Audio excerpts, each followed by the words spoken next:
আসসালামু আলাইকুম viewers, welcome to my channel. আমি কাউসারা নূপুর। আজকে ঠিক 1 কেজি দুধের ছানা থেকে 50টা রসগোল্লা করে দেখাবো। তার মানে আমি কিন্তু আজকে আপনাদেরকে মিনি রসগোল্লা তৈরি করে দেখাবো, আর সমস্ত টিপস রয়েছে এর মধ্যে যাতে করে আপনার মিষ্টিটা হবে পারফেক্ট। ছানা বানানোর জন্য এখানে আমি 1 লিটার পরিমাণ ফুল ক্রিমযুক্ত দুধ নিয়েছি। আমি এখানে গাভীর দুধ নিয়েছি। আমাদের দেশে বাংলাদেশে কিন্তু গাভীর দুধটা একেবারে খুবই সুন্দরভাবে পাওয়া যায়। আর যদি আপনাদের ধারে কাছে কারো গাভীর দুধ না থাকে তাহলে সেক্ষেত্রে আপনারা প্যাকেট দুধ ব্যবহার করবেন। তবে অবশ্যই মনে রাখবেন যে সেখানে লেখা থাকতে হবে ফুল ফ্যাটযুক্ত দুধ। এখন এই দুধটাকে জোড়া আছে আমি একটা বলক তুলে নেব। দুধটা যখন দেখবেন যে একটা বলক চলে এসেছে, খুব বেশি জাল কিন্তু করা যাবে না, এটা একটা টিপস ছানা একেবারে পারফেক্ট হওয়ার। এখন এই যে দুধটা আমি বন্ধ করে দিলাম, এটাকে নেড়ে চেড়ে জাস্ট 2 মিনিট আমি এটার ভ্যাপারটা, অতিরিক্ত যে ভ্যাপার থাকে সেটা বের করে নেব। আর আমি কিন্তু আজকে টক দই দিয়ে ছানা করব। আমি হাফ কাপের চেয়ে একটু বেশি পরিমাণ টক দই দেখুন যে ভালো করে ফেটে নিয়েছি। আমার চ্যানেলে দেখবেন যে কিভাবে টক দই তৈরি করতে হবে, তার ভিডিও রয়েছে, ডেসক্রিপশন বক্সে আমি সেটা লিঙ্ক দিয়ে দেবো। ঠিক সেই অনুযায়ী খুব সহজে আপনারা ঘরে কিন্তু টক দই তৈরি করতে পারবেন। এখন এই যে ভ্যাপারটা আমার বের করে নেওয়া হয়ে গিয়েছে, আমি এই পুরো টক দইটা এখানে ঢেলে দিচ্ছি। আর ধীরে ধীরে এটাকে আমি নেড়ে চেড়ে নেব, তাহলে দেখবেন যে এক সময় ছানা আর পানি একেবারে আলাদা হয়ে যাবে। একটু কিছুক্ষণ নেড়ে নেওয়ার পরে দেখুন যে ছানা এবং পানিটা কিন্তু আলাদা হয়ে গিয়েছে। আর একটা টিপস বলে দেই, সেটা হচ্ছে টক দইটা যে দুধের মধ্যে মিলাবেন অবশ্যই কিন্তু টক দইটা রুম টেম্পারেচারের হতে হবে। এখন দ্রুত হাতে এটাকে আমাদের ঢেলে দিতে হবে। ছানা ছাকার জন্য অবশ্যই সাদা পরিষ্কার কাপড় ব্যবহার করতে হবে। যদি রঙিন কাপড় ব্যবহার করেন তাহলে কিন্তু ছানাটার মধ্যে রং লেগে আর এরকম ধবধবা সাদা যে একটা রং সেটা থাকবে না। এখন কিছুটা নর্মাল পানি, যে নর্মাল পানিটা আমরা খাই, সেটা দিয়ে ছানাটাকে ধুয়ে নিচ্ছি, কারণ এর মধ্যে অতিরিক্ত যে ভ্যাপার রয়েছে সেটার কারণে ছানাটা ওভারকুক হয়ে গেলে মিষ্টি কখনোই কিন্তু পারফেক্ট হবে না।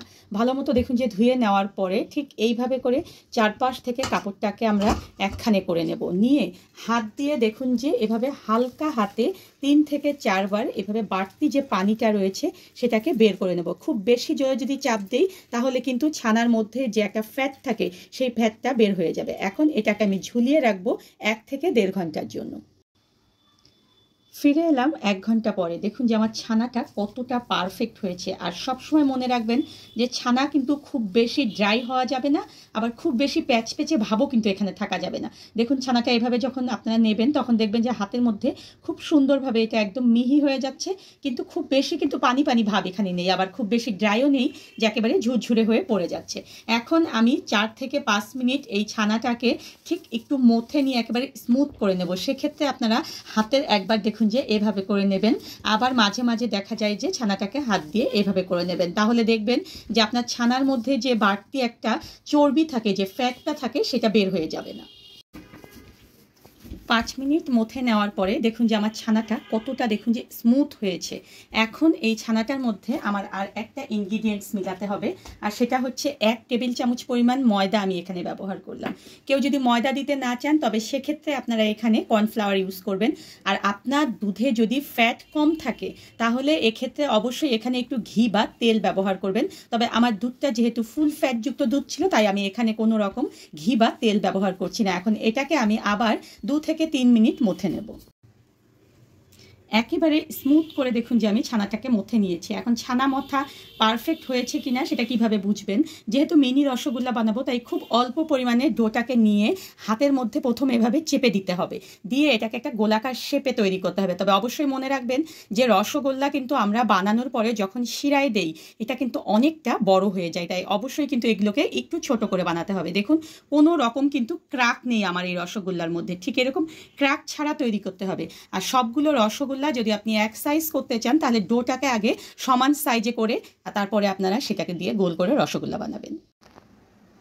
মিষ্টিগুলো যখন আমার প্রায় অর্ধেক বানানো হয়ে যাবে তখন কিন্তু আমি দেখুন যে একটা হাঁড়িতে 4 কাপ এবং হাফ কাপ মানে 4.5 কাপ পরিমাণ পানি নিয়েছি, আর এখানে আমি 1 কাপ পরিমাণ চিনি দিয়ে দিচ্ছি।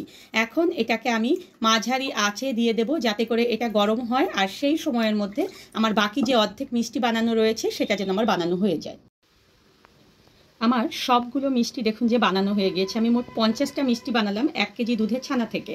এখন মিষ্টি পারফেক্ট হওয়ার দুটো শর্ত রয়েছে, সেটা হচ্ছে আপনার ছানাটা পারফেক্ট হতে হবে এবং মথাটা পারফেক্ট হতে হবে। যদি আপনি বেশি মথেন তাহলে কিন্তু আপনার মিষ্টিটা কি হবে, শক্ত হয়ে যাবে। আর যদি কম মথেন তাহলে মিষ্টিটা ভেঙে যাবে আর গায়ের মধ্যে অসংখ্য ক্র্যাক পড়বে। এখন চলুন চুলার কাছে চলে যাই। শিরাটা দেখুন যে কি সুন্দর জাল হয়ে গিয়েছে। এখন এই মিষ্টিগুলো খুবই দ্রুত হাতে আমাদেরকে দিয়ে দিতে হবে। অবশ্যই মনে রাখতে হবে যে এখানে কিন্তু চুলায় জালটা জোর আঁচে রাখতে হবে। মিষ্টি ভালো হওয়ার মূল শর্তের মধ্যে আরেকটা হচ্ছে আপনার চুলার আঁচটা সর্বোচ্চ যে আঁচ রয়েছে সেটাতে রাখতে হবে। আর মিষ্টি গোল হওয়ার দুটো শর্ত হচ্ছে আপনার যে হাঁড়িটায় আপনি মিষ্টিটা জাল করবেন সেই হাঁড়িটা অবশ্যই গভীরতাযুক্ত হতে হবে। আর আপনার যে আপনি শিরাটা তৈরি করেছেন সেই শিরাটা পর্যাপ্ত হতে হবে, যেখানে আপনার মিষ্টিগুলো ভালো মতো ডুবে যাবে। এখন সমস্ত মিষ্টিগুলো দেওয়ার পরে আমি ঢাকনা বন্ধ করে দিয়ে জোর আঁচে আগে 5 মিনিট এই মিষ্টিটাকে জাল করব। কখনোই কিন্তু মিষ্টির আঁচ কমানো যাবে না।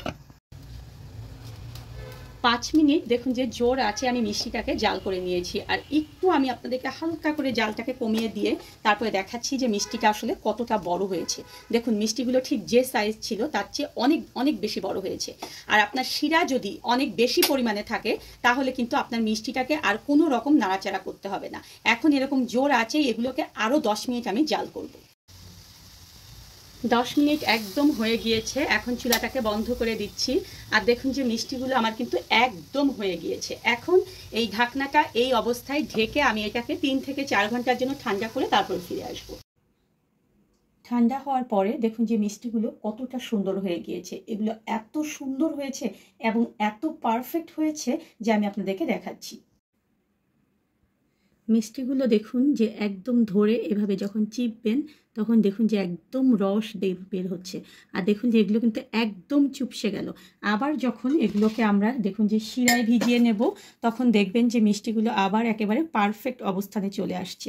আর এগুলোকে আমি ভেঙে দেখাচ্ছি আপনাদের যেটা আসলে কতটা সুন্দর হয়েছে। দেখুন এটার মাঝখানটা কিন্তু একেবারে রসে ভরা। আর দেখুন যে এগুলো চিপলে একেবারে সুন্দর মতো রস বের হচ্ছে। দেখেছেন? ঘরে অবশ্যই কিন্তু ট্রাই করবেন। আর এটা কিন্তু একেবারে নো ফেল রেসিপি। ধন্যবাদ সবাইকে আমার সঙ্গে থাকার জন্য। আর আমার পরবর্তীতে আরো নতুন কোনো রেসিপি পেতে হলে প্লিজ আমার চ্যানেলটা সাবস্ক্রাইব করে পাশেই থাকবেন।